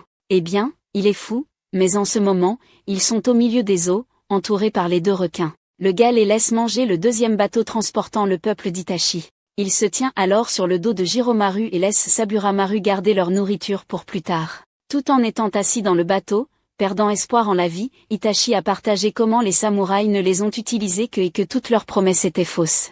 Ils ont fini par les envoyer comme appât pour se faire tuer afin de pouvoir accomplir leur mission. Il dit à Doro que son père avait raison, mais cela ne signifie pas qu'Itachi a pris le bon chemin car il veut toujours avoir tout cet argent. Doro se fâche qu'ils agissent comme s'ils étaient morts et leur dit qu'elle a survécu sans ses parents et que, en tant qu'adulte, ne pense pas à une solution. Mais s'asseyent et attendent de devenir de la nourriture. Elle prend ensuite une corde et saute dans l'eau en leur disant qu'elle attirera le requin et tirera sur la corde. Ils peuvent la remonter et quand le requin la suivra, ils devraient le poignarder ensemble. Le plan se déroule exactement comme prévu et Saburamaru est tué. Ils se dirigent ensuite vers le cap en utilisant les sièges comme pagaie et transportent le requin mort avec eux. Le gars arrive bientôt et suit la traînée de sang dans l'eau, seulement pour trouver son cher membre de la famille mort. Itachi et ses hommes l'attrapent et le tabassent brutalement, mais Doro les empêche de le tuer. Après ça, Itachi retrouve son égoïsme et continue de demander la carte à Doro. Il imagine qu'elle pourrait être ailleurs sur son corps que dans son dos et enlève ses vêtements. Ce qu'il ne savait pas, c'est que Doro était une fille tout ce temps. Mais ce type sans vergogne continue de chercher la carte et malheureusement, la chaleur du feu la rend visible, sans se soucier de rendre cette fille mal à l'aise. En la ligotant, ils avancent tous là où la carte les mène, la rendant si impuissante qu'elle ne peut que crier de frustration. Le type requin se réveille faiblement et voit Saburamaru mort. La colère et la frustration le poussent à exiger que Jiramaru les tue tous. Juke reste obstiné dans sa mission de donner des prothèses aux morts pour se sentir accompli tandis qu'un vieil homme continue de lui dire que c'est inutile. Pendant que cela se passe, un ghoul apparaît là. Le vieux déchet d'existence pousse Juke dans la direction du ghoul pour s'enfuir. Juke tombe vulnérable à toute attaque maintenant, mais le ghoul s'approche de lui puis l'ignore pour attaquer le vieux et le tuer. Bien fait pour lui. Cependant, Ayakimaru apparaît là et tue le ghoul. Juke peut facilement identifier Ayakimaru, mais le voir tuer le ghoul si facilement lui a fait voir Ayakimaru sous un jour différent, dangereux. Juke l'aide à nettoyer et est sincèrement heureux de voir comment Ayakimaru a récupéré beaucoup de ses membres. Mais quand Ayakimaru lui demande une autre jambe prothétique puisqu'il l'a cassée, Juke change de sujet en lui disant qu'il va lui servir à manger. Alors que Ayakimaru mange, il partage également toute l'histoire de Daigo Kejimitsu étant son père et ce qu'il a fait. Juke ressent une véritable pitié pour Ayakimaru, que le bien-être d'un domaine entier dépend du sacrifice de son corps par Ayakimaru. Ayakimaru demande à nouveau une autre jambe prothétique, mais Juke refuse catégoriquement cette fois, disant à Ayakimaru qu'il ne peut pas le sauver, les mêmes mots que sa mère, et qu'il ne peut pas lui donner une autre jambe artificielle sachant qu'il va sortir, traquer les démons, et devenir la raison de la doom d'une nation entière. Il souligne également que beaucoup de gens se mettront en travers de son chemin s'il va plus loin et quand cela arrivera, Ayakimaru devra aussi tuer des humains. Quelque chose que Juke sent qu'il a déjà fait mais qu'il ne veut pas qu'il se transforme lui-même en démon. Au cours de cette conversation, des débris tombent devant la grotte où il se trouve. La mère d'Ayakimaru se réveille après ce jour d'une maladie. Lorsque Daigo la rencontre, elle lui dit que la déesse de la miséricorde a perdu sa tête lorsqu'Ayakimaru est né car elle a sacrifié sa tête au démon laissant la tête d'Ayakimaru intacte. Maintenant que la statue est fissurée, l'accord est déjà rompu et le village va souffrir. Daigo lui dit qu'elle réfléchit trop et s'en va.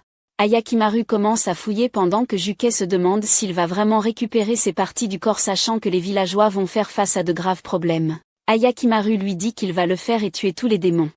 C'est incroyable de voir comment tout le monde fait passer le pauvre gars pour le méchant dans cette histoire. Il a passé toute sa vie en poupée humaine sans parents ni connaissance de lui-même et maintenant il ne peut pas tuer le mal juste parce que des gens sacrifient d'autres personnes pour leur prospérité. Juke continue d'essayer de le convaincre que personne ne sera de son côté après ça, mais Ayakimaru s'arrête là, symbolisant la taille de Doro et disant à Juke qu'il y a quelqu'un qui est de son côté tout le temps. Une fois qu'ils sortent de la grotte, ils voient plusieurs ghouls apparaître de l'arbre. Ce qui semble être des fruits tombant de l'arbre sont en réalité des esprits maléfiques en train de naître. Ayakimaru commence à les tuer tous ensemble jusqu'à ce qu'il atteigne l'arbre, voit la couleur intense du noyau et l'attaque. Le problème est résolu, mais Juke est toujours coupable de peut-être avoir sauvé Ayakimaru de la rivière enfant pour le pousser dans un enfer plus grand. Avant de partir, Juke dit à Ayakimaru que s'il a quelqu'un de son côté, cette personne l'empêchera de devenir mauvais. Ayakimaru demande le nom de Juke, mais ce dernier lui dit que c'est mieux qu'il ne le sache pas. Ayakimaru touche son visage et lui dit doucement qu'il sait qui il est, puis l'appelle maman. Juke éclate de rire, les larmes aux yeux, en lui disant que ce n'est pas ça. Après cela, Ayakimaru part. Un ghoul agonisant tente de mordre la jambe de Juke avant de perdre ses forces. C'est à ce moment que Juke réalise que les ghouls ne le considéraient pas comme vivant jusqu'à présent. Alors que Ayakimaru cherche Doro et s'approche du bateau en direction de la caverne, Taumaru est déterminé à tout faire pour sauver le village, il commence donc à avancer vers l'endroit où Ayakimaru a été vu pour la dernière fois. Le fou au requin crie à Jiramaru de tuer tout le monde comme s'il avait le droit de tuer autant d'humains que possible pour ses requins domestiques. Jiramaru mange son ancien camarade mort et se transforme en une monstrueuse requin survivant sur la terre ferme, ce qui signifie essentiellement qu'il est un démon. Maintenant, la première cible est la petite fille attachée à l'arbre devant eux. Jiramaru abat l'arbre mais lorsqu'il avance pour attaquer Doro, Ayakimaru se place devant elle comme un rempart protecteur. Une réunion émotionnelle, mais elle doit attendre car le démon requin n'attendra pas pour leur rencontre. Ayakimaru continue à blesser le requin et à se déplacer autour des rochers et des grottes en combattant, mais il est assez fort pour que le démon requin ne tarde pas à être tué. Doro arrive auprès d'Ayakimaru en tenant ses faux bras qu'il porte et voit sa jambe qui repousse. Ayakimaru touche alors le visage de Doro en lui disant qu'il est venu pour elle. Doro est ému mais tente de faire preuve de dureté. Son acte n'est pas de longue durée car Doro s'embrasse Ayakimaru en lui disant qu'il est toujours trop tard et qu'elle a souffert beaucoup sans lui. Elle dit ensuite à Ayakimaru qu'Itachi va après l'argent, donc ils doivent y aller. Pendant ce temps, Itachi est près de la grotte mais la première personne qui y entre se retrouve projetée à l'extérieur. C'est alors qu'Itachi réalise que de nombreux points marqués sur la carte sont des appâts et qu'ils devront risquer leur vie pour les obtenir. Doro et Ayakimaru avancent lorsqu'ils remarquent des navires se dirigeant vers cette plage. C'est Ayumaru et son armée. Il leur ordonne de tuer toute personne qui constitue un danger pour leur terre. Tuer des gens est parfaitement acceptable, mais si quelqu'un se défend, il a tort. Logique de samouraï parfaite. Les samouraïs encerclent toute la plage et commencent à tirer des flèches sur tout être vivant qu'ils voient. Itachi et les siens doivent aussi se cacher. Pendant ce temps, le gars requin dit à sa famille décédée qu'il les rejoindra bientôt avec beaucoup de cadeaux. Juste au moment où vous pensez qu'un humain ne peut pas devenir plus psychotique, l'émission prouve le contraire. Doro et Ayakimaru se cachent quand Doro croise Itachi. Ils sont blessés et se cachent mais l'attention d'Itachi ne se détourne toujours pas, de sorte que les samouraïs ne mettent pas la main sur son argent. Eh bien, qu'ils ne prennent pas le trésor est juste, mais son argent. Ce type a du culot de dire cela devant Doro, le véritable propriétaire. Ayakimaru entend qu'ils ont des explosifs installés sur place et propose un plan. Un des hommes fait semblant d'être un samouraï et dit aux autres qu'Ayakimaru et d'autres ont des explosifs. Ils font exploser un dans la grotte pour rendre le mensonge crédible, puis utilisent cet appât pour s'enfuir. Cependant, Yogo, Mutsu et Tayumaru les entourent bientôt. En voyant Tayumaru, Ayakimaru est déclenché et attaque, sans se soucier d'être entouré par les ennemis. Tayumaru appelle Ayakimaru un démon, mais à quoi le tuer tous ces gens le rend-il? Un saint. Itachi emmène Doro en sécurité à l'écart. Ayakimaru remarque que Tayumaru est devenu plus fort. Yogo, Mutsu et Tayumaru l'attaquent tour à tour. 3 contre 1 et ils disent que Tayumaru est fort. Ils se moquent d'eux-mêmes. Cependant, en les jouant un par un, ils réussissent à réduire ses épées armées. Alors qu'ils se battent, Itachi et Doro sont les 2 seuls restants alors que les samouraïs attaquent. Itachi trouve les statues sur la carte et s'y rend, Doro lui dit de renoncer à cela.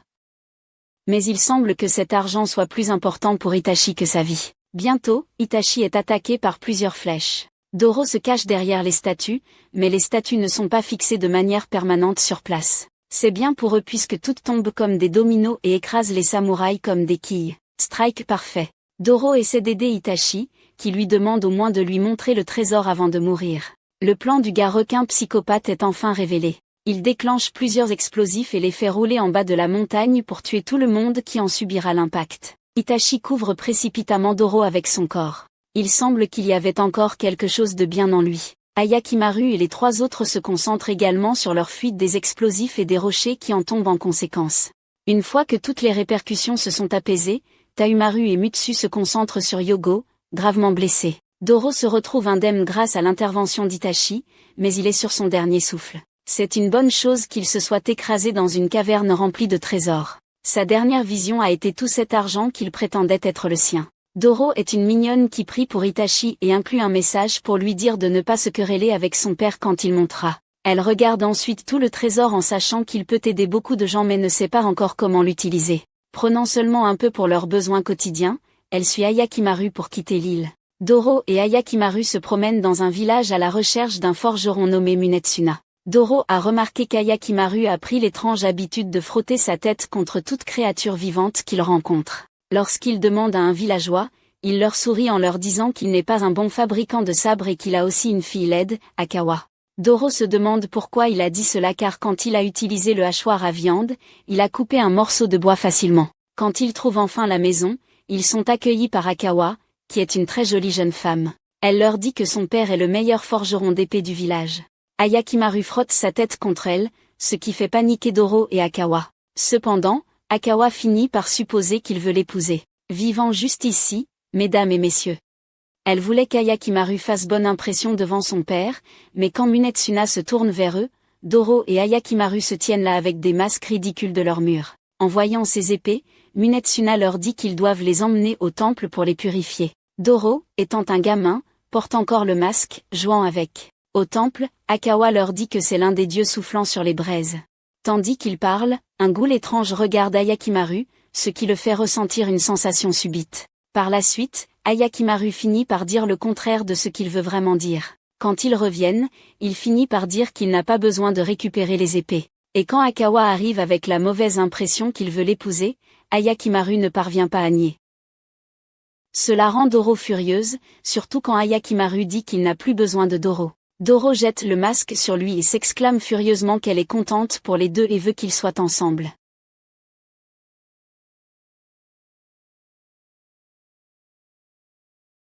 Mais le ton en dit autre chose, en martelant le contraire de ce qu'elle veut vraiment dire, Doro s'en va. Le lendemain, Akawa annonce au village qu'il se marie.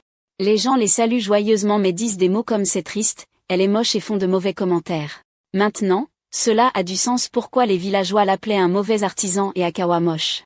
Tout le monde dit le contraire de ce qu'il veut dire. Doro essaie à nouveau mais ne peut toujours pas utiliser les bons mots et finit par leur souhaiter du bien. Ayakimaru continue de dire que Doro semble heureuse, ce qu'Akawa ne comprend pas, c'est le contraire de ce qu'il veut dire. Doro pense aussi qu'Ayakimaru ne comprend pas sa victoire en réalité. Il comprend. Doro se fâche et décide de jeter les épées puisqu'il n'en a pas besoin.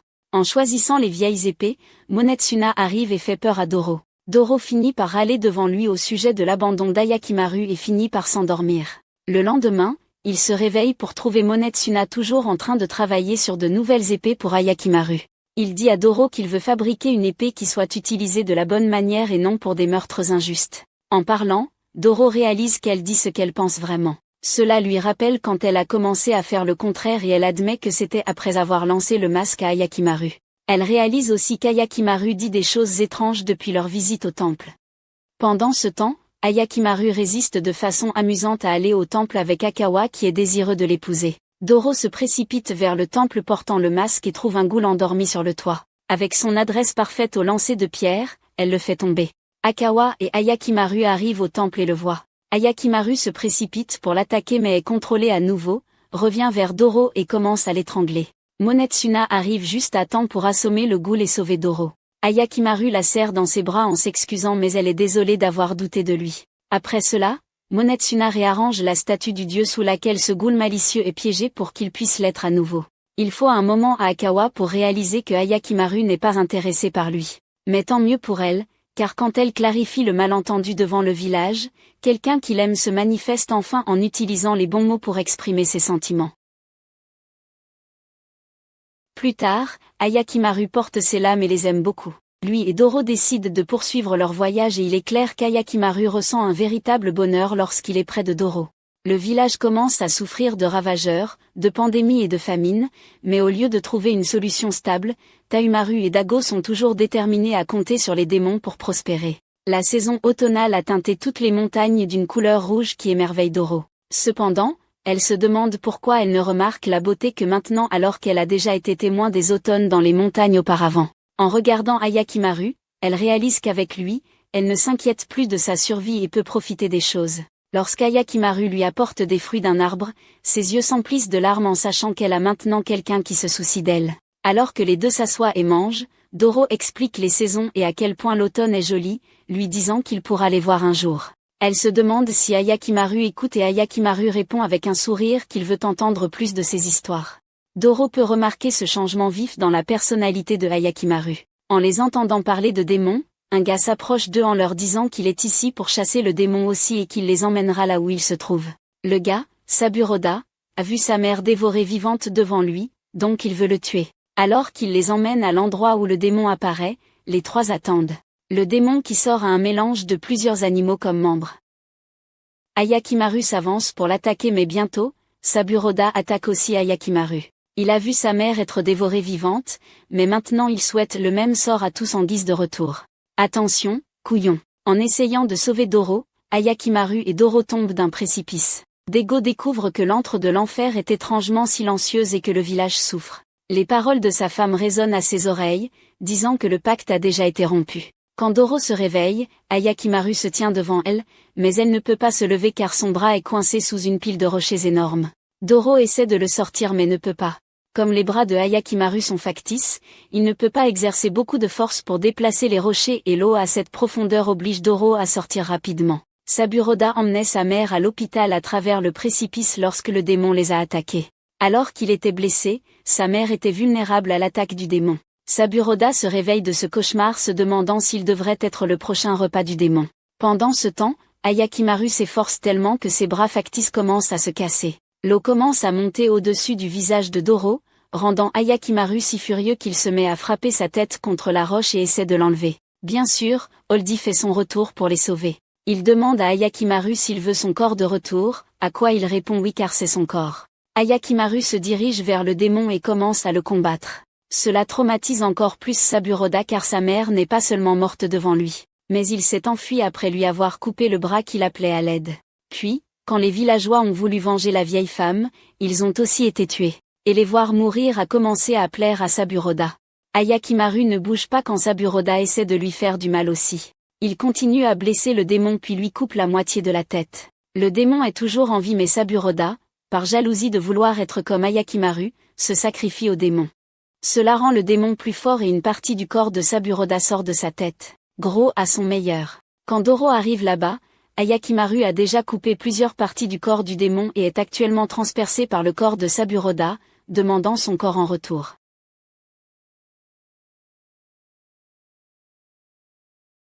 Ayakimaru continue de transpercer le démon mort puisqu'il ne récupère pas son corps. Taimaru se trouve dans la salle de l'enfer alors que le démon se brise, mais il voit une lumière bleue voyager de cette statue à une plus grande. Doro calme Ayakimaru pour qu'il n'agisse pas de manière si précipitée. Ayakimaru décide d'aller chez Dego pour récupérer son corps. La rage d'Ayakimaru est comme jamais auparavant. Il semble pressé, ne remarquant pas son environnement, ne s'inquiétant de rien d'autre que de parvenir aux terres de Dego pour récupérer son corps. Puisque la guerre avec Asakura est déjà en train d'éclater et que Dego ne veut plus que d'autres terres soient endommagées, il ordonne de brûler les villages touchés.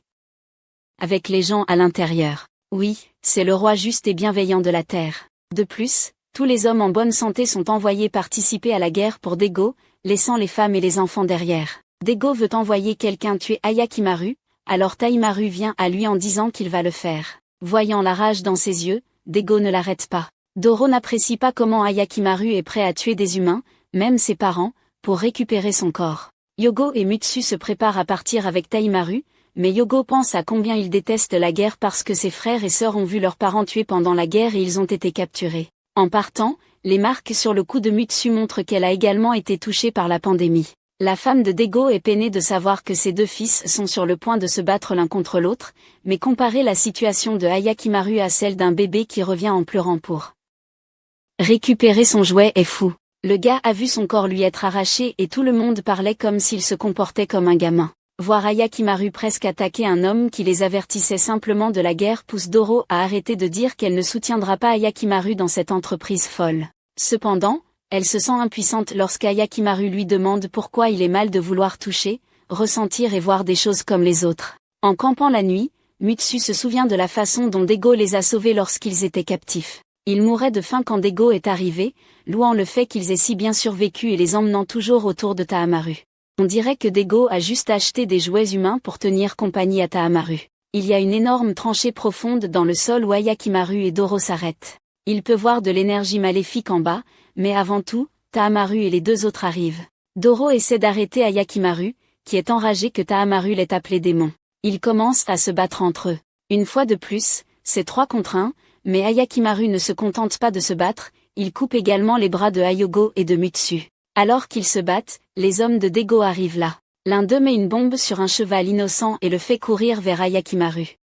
L'explosion fait tomber Ayakimaru et les restes du pauvre cheval dans la tranchée. Il tranquillise Taamaru car Dego veut son successeur vivant et enlève Doro pour avoir un moyen de pression sur Ayakimaru.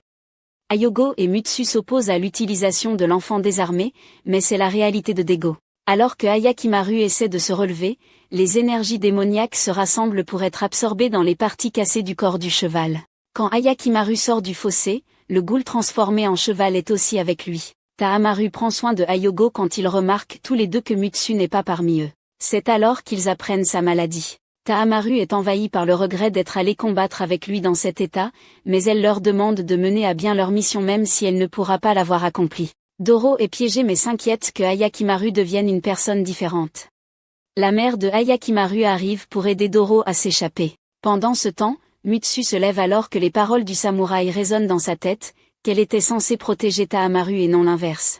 La mère de Ayakimaru dit à Doro qu'elle ne laissera pas un autre enfant devenir le sacrifice de cette terre. Elle veut aussi en savoir plus sur Ayakimaru, mais Doro lui dit comment Ayakimaru pourrait-elle ne pas lui en vouloir après ce qu'elle lui a dit au bandement. Elle l'aide à s'échapper par une trappe en lui disant qu'elle se sent redevable envers elle sachant que quelqu'un a accompagné son fils.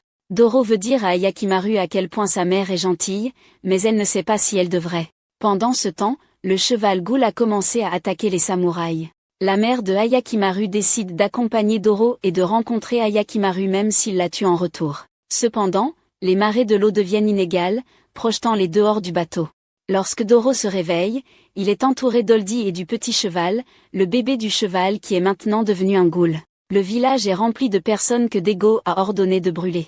La femme de Dego est autour. Doro lui dit que la flamme démoniaque dans Ayakimaru devient de plus en plus forte et qu'ils doivent le sauver. En même temps, les villageois entendent que la guerre s'intensifie et des rumeurs sur un démon les attaquant circulent également. Le démon est le cheval, mais pour l'instant, Ayakimaru est dessus en tuant tous les soldats de Dego. Mutsu atteint la salle de l'enfer et se propose comme sacrifice au 12e démon pour la protection de la terre. Taimaru et Yogo essaient de l'arrêter mais ils apprennent que seul le corps de Ayakimaru peut être sacrifié pour maintenir cet accord.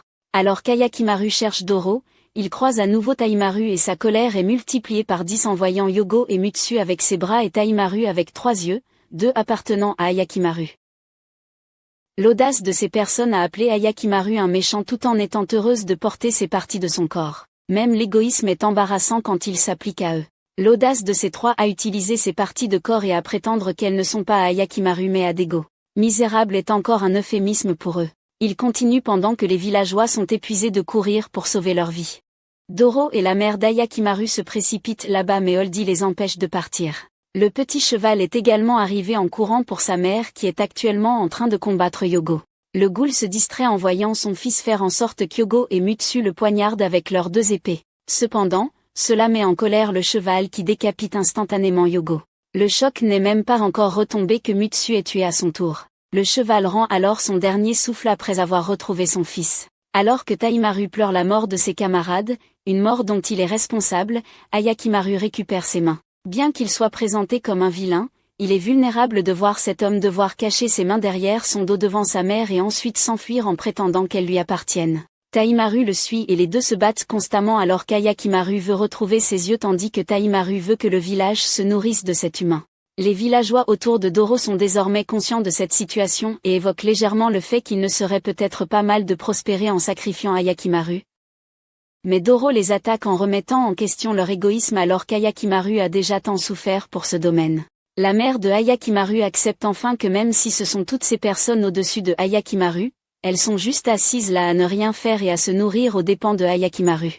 Tout le monde réalise enfin le mal et comment, au lieu de vraiment combattre les samouraïs, ils les haïssent mais veulent qu'ils fassent quelque chose pour la terre. Alors que Dego part pour mener la guerre contre Asakura, Taimaru retourne au château et attend Ayakimaru. Il s'avère que l'être pathétique l'a attiré à l'intérieur pour que la portée des épées de Ayakimaru devienne un désavantage pour lui. Les deux se battent violemment alors que le château est en feu. Juke se tient devant le château enflammé tandis que Doro court vers lui pour dire à Ayakimaru de ne pas se transformer en démon et que, qu'il récupère ou non ses membres, Doro sera là pour lui. Oldie aide la mère de Ayakimaru à se précipiter vers le château également. Dans le château, tous les deux se battent vigoureusement dans un intense feu. L'intensité et la vitesse des épées qui s'entrechoquent ne vous permettront pas de choisir qui a l'avantage en ce moment. Taimaru continue de dire à Ayakimaru que ce château lui appartient. Tout dans cet endroit lui appartient, mais Ayakimaru peut sentir quelque chose et se demande pourquoi il a toujours l'impression de manquer de quelque chose. Cela pousse Taimaru à s'emporter, affirmant qu'Ayakimaru lui a enlevé Yogo, Mutsu et sa mère. Il avait tout, mais sa mère ne pense à personne d'autre qu'à son fils perdu. Pendant ce temps, Doro ne semble pas trouver de moyen d'avancer jusqu'à ce qu'elle entende Oldie. Là, la mère d'Ayakimaru retourne vers le chemin de la trappe, mais dit à Doro de rester à l'écart pour qu'elle puisse être avec Ayakimaru ensuite. Alors qu'elle entre, Juke ouvre la trappe coincée de l'autre côté, la reconnaissant puisqu'Ayakimaru a hérité de son apparence. Taimaru et Ayakimaru se battent encore jusqu'à ce qu'Ayakimaru obtienne enfin un moment où il peut facilement trancher la tête de Taimaru. Cependant, il se souvient de toutes les personnes qui se souciaient de lui, ce qui le pousse à diriger son épée au-dessus de la tête de Taimaru vers le pilier. Cela semble ouvrir les yeux de Taimaru alors qu'Ayakimaru lui dit qu'il trouve des similitudes entre eux deux, car ils sont tous les deux humains. Taimaru a finalement réalisé qu'il avait tort et déclare qu'il a abandonné. Le dernier démon se met en colère à cela. Avant qu'il ne puisse prendre le contrôle du corps de Taimaru, il sort les yeux d'Ayakimaru en disant qu'il peut les avoir. Le démon les absorbe de nouveau puis sort en perçant le sol. Cependant, celui-ci a son noyau sur la tête et est vaincu en quelques minutes. Alors maintenant, Ayakimaru a récupéré ses yeux aussi. Alors qu'il grimace de douleur en les récupérant, le toit s'effondre mais heureusement Jukai et sa mère sont là pour le sauver. Prenant sa tête sur ses genoux, elle demande pardon et lui dit qu'elle souhaite ne pas l'avoir lâché à l'époque. Ils font ensuite retourner Ayakimaru vers Dora pendant qu'ils vont vers Taimaru. Elle s'excuse auprès de Taimaru de l'avoir ignoré et lui dit qu'elle sera là pour lui pour toujours maintenant. Alors que Dora et Ayakimaru sortent, Ayakimaru voit le ciel en le qualifiant de joli. Il appelle alors Dora jolie aussi, ce qui la rend mal à l'aise et défensive à nouveau avant qu'elle ne réalise qu'il peut voir maintenant. Alors qu'ils sortent, le château s'effondre, emportant Jukai, Taimaru et sa mère seuls. D'un autre côté, Dego en prend connaissance mais continue à traverser la guerre. Une fois tout réglé, Doro donne aux villageois l'idée de construire un véritable pays avec de l'argent pour ne pas dépendre des guerres. Ils sont confus sur l'origine de l'argent, mais Doro leur dit qu'elle l'a. Elle va ensuite voir Oldie pour lui parler de son idée et de la façon dont Ayakimaru agit comme s'il était perdu. Elle lui dit qu'Ayakimaru est passé en disant qu'il doit vérifier quelque chose.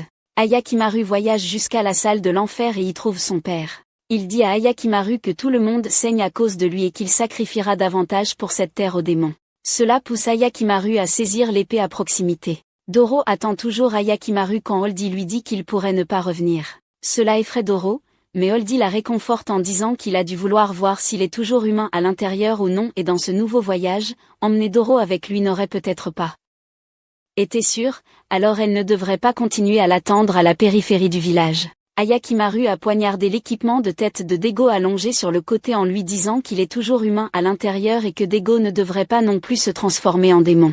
Après son départ, Dego réalise que garder Ayakimaru comme son successeur pour diriger le pays aurait garanti une meilleure prospérité pour ses terres. Mais il est déjà trop tard et le saignement de sa tête suggère également qu'il ne pourrait pas vivre plus que quelques instants.